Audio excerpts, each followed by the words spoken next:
So here is another Jung book unboxing for 2. 4 years after I'd bought Carl Jung's Red book, which I did a nice unboxing video for. Then I collected the collectible works, collectible and collected. So now I'm going to explain to you what is the value of this particular unboxing video. The contents of this one are a book that was published early 2000s by Sonu Shamdasani, and this one is very recent. This is the most recent book that has ever been published. Partly the reason that I'm doing this is now May 31st, today. On June 11th, which is just under 2 weeks from now, is a webinar put on by the Philemon Foundation. So like an introduction and presentation for the book that's in this box. So what I'm going to do is I'm going to explain this book here is by Sonu Shamdasani, and this one is edited by Martin Libscher. The other key point about this book is I want to intersect what Sonu Shamdasani wrote with my recently published video on the face-to-face interview from 1959, the special edition, which includes all of the extra goodies at the end. The letters to Burnett was the producer, with working together with John Freeman. John Freeman was a coordinator on the last book project, which was Man and His Symbols. So John Freeman worked as co-editor with Marie-Louise Valfrance, and they put out Man and His Symbols. Now, I don't know if that led to him having some sort of commercializing vision for Jung's writings, but I do have an interest in reading this book by Sonu Shamdasani, which is Jung stripped bare by his biographers even. How many posthumous lives does a man have to live? Nearly half a century after his death, CG Jung is a subject of continual controversies. Every few years, a new life of Jung appears, each promising to provide the missing master key to the mysteries of his life and work, and lay bare their secrets. However, with every successive quote-unquote life, Jung becomes shrouded in an ever-increasing web of rumor, gossip, innuendo, and fantasy. We may ask why Jung biographies are so filled with shortcomings. How did Jung become a fiction? This book addresses these issues, demonstrates the pitfalls and fallacies of such works, and sets out how his life and work should be approached on a historical basis, drawing on decades of archival investigation and new documentation. It surveys attempts to write Jung's biography from during his own lifetime until the present, shows how memories, dreams, and reflections came to be falsely perceived as his autobiography, and why his collected works was never completed. Thus, this work lays out an agenda for future studies and discussions of Jung, the reception of his work, and its impact on contemporary culture.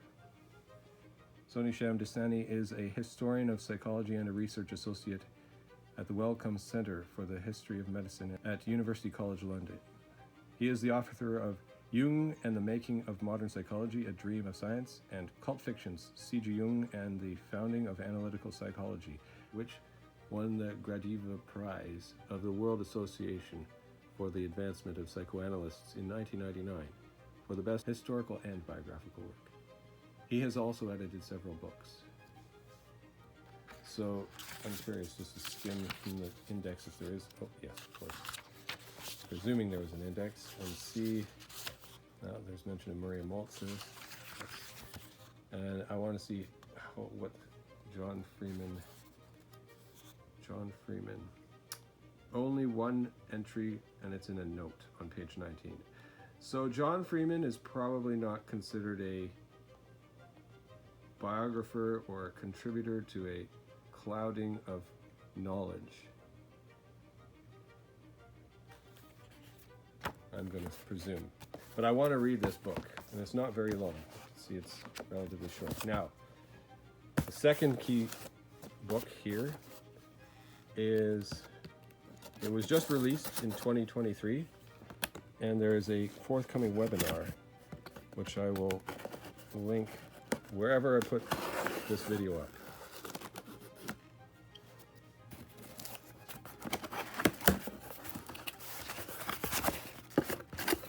Now this is relevant also for the video I just made on part 1 of 2, where the second one was the face-to-face interview and the letters to the editor and letters to the articles in the newspapers 1959 in response to face-to-face, and Jung's response letters in his volume 2 of letters. The same topic of people not exactly understanding to the letter and specific intent of Jung's words, misunderstanding or oversimplifying. Jung writes in paragraph 391 of Collected Works 11, Transformation and Symbolism of the Mass. It's the source of I am not what happened to me, I am what I choose to become, as a misquote, where the original is, it is not I who make myself, rather I happen to myself. In that paragraph, Jung refers to Ignatius Loyola, the Ignatius of Loyola's spiritual exercises. The lectures delivered at ETH Zurich, Volume 7. So, June 11th, I believe it's June 11th, 2023, there's a webinar to showcase, well, there's some fingerprints there from somebody in the packaging facility. We'll just take a look at what the praise here is on the back. Praise for Jung on Ignatius of Loyola's spiritual exercises. A uniquely original and bold commentary on a classic work of Catholic spirituality. It not only sheds light on CG Jung's interest in the foundations of Christianity, but allows one to understand, among other things, the importance of religious experience in his approach. A must-read for those interested in his work, especially the relationship between analytical psychology and religion.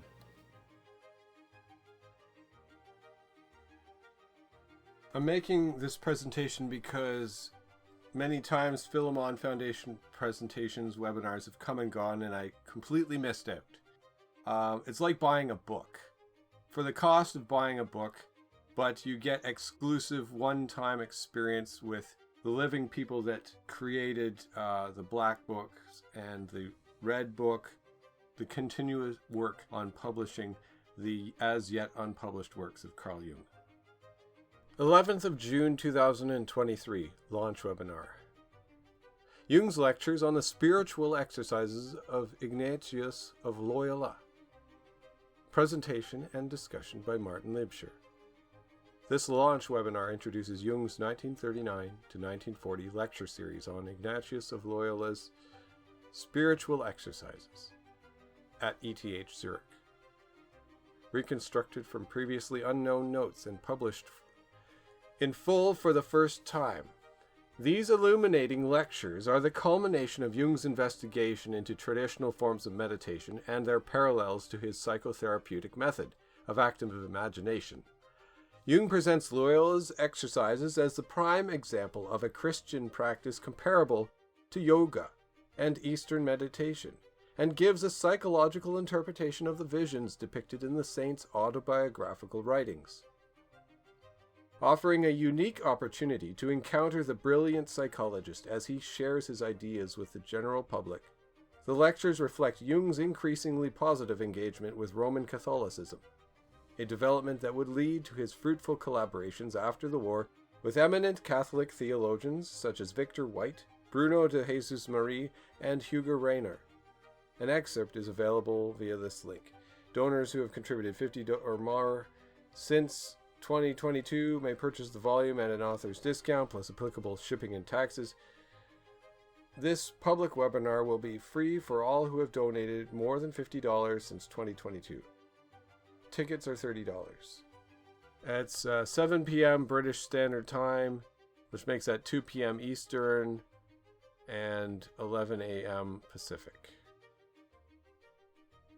All right, so this is Ignatius of Loyola. If you click the link in the webinar page, you find this.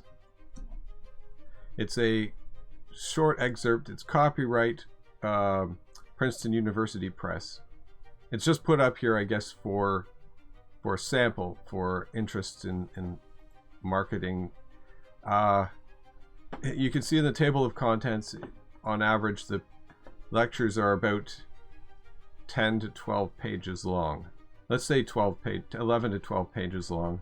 So there are quite a few lectures. It includes the sample of lecture 8 from June 16th, which is, well, that's just about a year, to the year. We are at June 1st, 2023. What's that?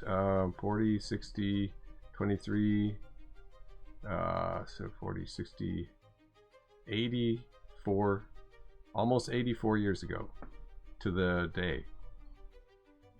Well, 84 years ago, less 2 weeks. In this lecture, we will now turn to a quite different chapter. However, this chapter is once again about that great problem of the imagination, of the application, the development, and the formation of the human capacity for imagination. After our rambling journey through the spiritual world of the East, we are returning to our Western world. Note, in Professor Libscher's introduction, which is not part of the sample, but which I've been reading this morning, he does note how it was a striking shift, and that he was commenting on how the audience may have taken that, where it was a lot of content on yoga and etc., Eastern material and thought, shifting immediately, right away, in one lecture to the east, to the west, and then continuing on for many lectures on the spiritual exercises. So after our rambling journey through the spiritual world of the East, we are returning to our Western world, that is, to Europe. This transition is no easy proposition. Nowadays, one may well be able to travel physically by car from India to Europe in about 3 weeks, but making this journey intellectually is quite another matter. On arrival in the West, one finds a completely different spiritual atmosphere. In the East, despite the apparent abstraction, everything is simple, clear, and philosophical.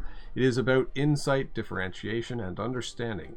It is essentially a spectacle that passes by, as it were, in a calm, peaceful state, and through which one changes or is changed. It is never a struggle, ordeal, or compulsion. It grows, blossoms, develops, and unfurls, and the yogi allows it to happen within him and through him, sees it in his visions, and experiences it in his body. But it is never unpredictable.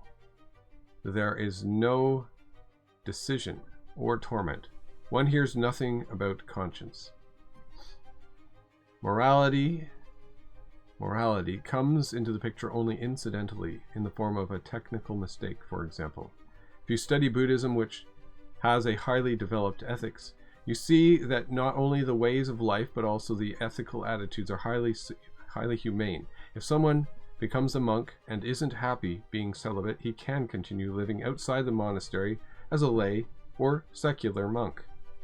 If in this life something goes wrong because of your own imperfection, well, yes, you incur a somewhat unpleasant and burdensome karma. But you can make up for it in the next life. The next life will be slightly more difficult due to your karma, but you can try to do things better next time, and karma gives you the opportunity to do that. The technical mistakes can be gradually eradicated through reincarnation. Buddha, before he became Buddha, also had countless previous stages in which he existed as a plant, an animal, etc., and gradually developed to higher levels. It is like an ancient tree that in the course of hundreds of years exhibits the biggest, most beautiful blossoms. That is, by and large, the image of the psychological atmosphere of the East. When we come to the West, however, we encounter a most unique religious and philosophical situation. Here we need to go back some way in history and to understand how certain endeavors came about, and we will then compare them with Eastern techniques. Specifically, I will explore with you the Exercitia Spiritualia of Ignatius of Loyola. These were not developed until late in the 16th century, and there is a long religious and philosophical history behind them. Such efforts to alter the human psyche are age-old, and as in the East, such things originally came from primitivism. Among the primitives, one already finds special times or phases in life, puberty rituals, or later male rites of passage in which magic preparations are performed, initiations, instruction, ordeals, even mutilation, and the like, for the purpose of achieving some kind of psychic transformation. From these primitive beginnings, which are found among all primitive peoples, as it were, the mysteries of antiquity gradually evolved. I refer above all to the ancient and holy cult of Eleusis, where the most significant magical and religious initiations took place throughout antiquity in the famous Eleusinian mysteries. These Eleusinian mysteries were performed until 392 CE, thus extending well into our Christian epoch, until they were abolished by a special edict of a Byzantine emperor. They apparently disappeared without a trace, meaning we actually have very little precise information about their content. But from the intimations of various writers and results of archaeological excavations, we have been able to piece together most of it. These mysteries primarily altered the consciousness to such an extent that immortality was experienced. That is, an experience of unchanged existence in time. This is also expressed symbolically through time being suspended. We find similar initiation rites in Egypt. The Eleusinian initiations most probably originated in Egypt and were brought to Greece along with the cultivation of grain around 1500 BCE. They were originally an agrarian mystery. The corresponding mysteries in Egypt were the Isis mysteries. We have more recent information about those. I recommend the writings of Plutarch on these mysteries. Well worth reading. He himself was an initiate. The well-known ancient novel by Apuleius, Asinius Arius, is also highly recommended, as at the end it describes a mystery rite. The whole story is actually a mystery. It describes various changes that the initiate goes through before reaching the state of complete salvation.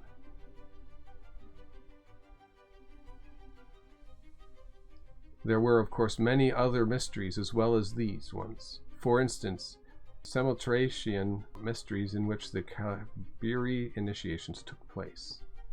Such mysteries became merged in around the 1st century before Christ, and together with Neo-Pythagorean and Neoplatonic philosophy, they formed Hellenistic syncretism, a conglomeration of the various religious and philosophical viewpoints.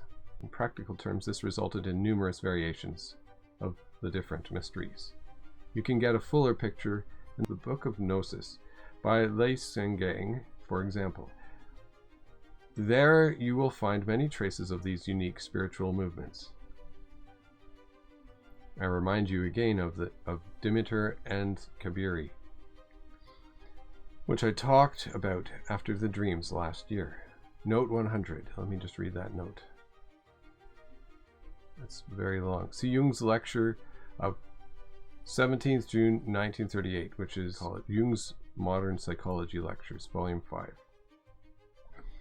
Now I'm going to end there, but I'm just going to also plug.